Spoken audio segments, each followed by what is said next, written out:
Bonsoir à tous et bienvenue dans cette nouvelle émission des 30 histoires les plus bignonesques. Gwenaël, ravi de vous retrouver pour cette toute première histoire. Ravi également de vous avoir ici. Dites-moi, Gwenaël, connaissez-vous le Bigfoot? Oui, c'est le sujet. C'est-à-dire, dites-nous en plus. Je vais vous répondre.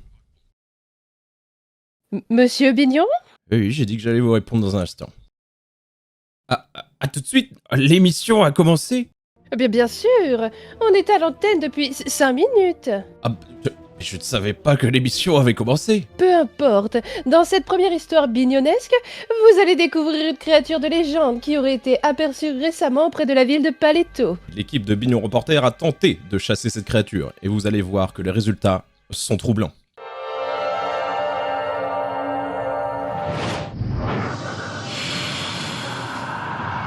Ce film amateur aurait été tourné il y a quelques années à Los Santos. On peut y apercevoir le légendaire Bigfoot marchant dans une forêt de Paleto. L'énigme qui plane sur son existence est toujours d'actualité, comme en témoignent certaines personnes qui l'auraient de nouveau aperçu tout récemment. Eh bien, c'était hier soir, je me baladais dans la forêt, non loin de Paleto, lorsque j'ai entendu un cri, un énorme cri du style...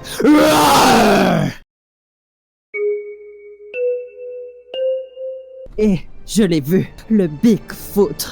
Il était là, avec ses poils, ses muscles saillants, ses grands pieds qui puent. Il portait un sac à dos qui brillait dans la nuit. Véritable créature ou simple canular de Kiss Mokhtar, l'équipe de Bignon Reporter a voulu en avoir le cœur net. Les plus grands experts du paranormal ont été déployés sur le terrain où la créature aurait été aperçue pour la dernière fois. Et c'est après plusieurs nuits d'enquête, seul dans la pénombre, que la traque va porter ses fruits. Et les images que vous allez voir sont pour le moins troublantes.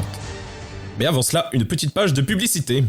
Oh là là, il me faut absolument de l'argent pour faire mon petit BBL pour draguer Brandon. Comment je pourrais me trouver cette thune? Oh, c'est vrai, ce tableau. Je l'avais acheté 10 balles sur une brocante.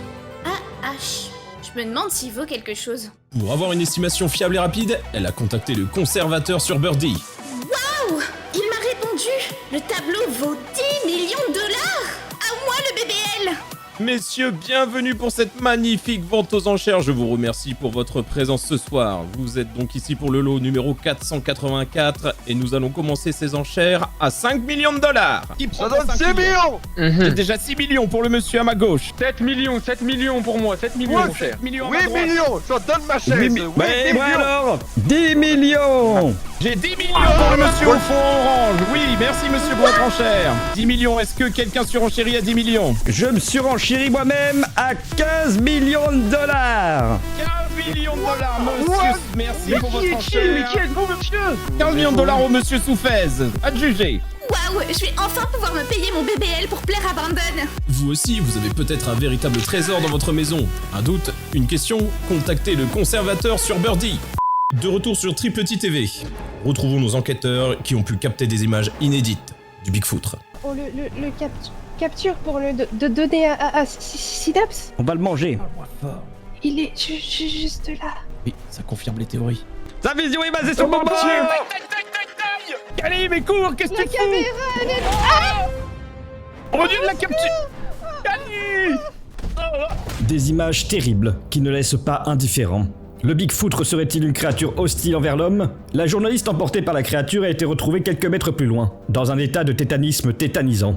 J'ai cru que c'en était fini pour moi, qu'il allait me dévorer toute crue, et que je n'allais plus pouvoir m'occuper de mon entreprise. Mais soudainement, quand je lui ai crié que je connaissais Bernadette, et il m'a tout de suite relâché. Je comprends pas pourquoi. Mais pourquoi donc cette créature craignerait-elle Bernadette? Pire encore, pourquoi porte-t-elle ce sac à dos fluorescent sur le dos? Les shérifs de la ville nous ont apporté un élément de réponse à ce sujet.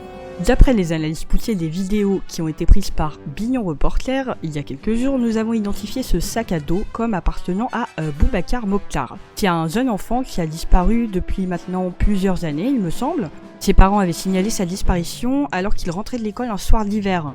Et depuis, malheureusement, on n'en a plus jamais entendu parler.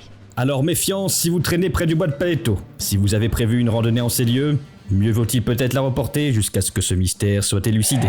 Cette histoire me fait froid dans le dos. De toute façon, moi les randonnées, je les fais en Toyota KDJ. Merci de nous avoir suivis et on se retrouve très vite pour une nouvelle histoire bignonesque.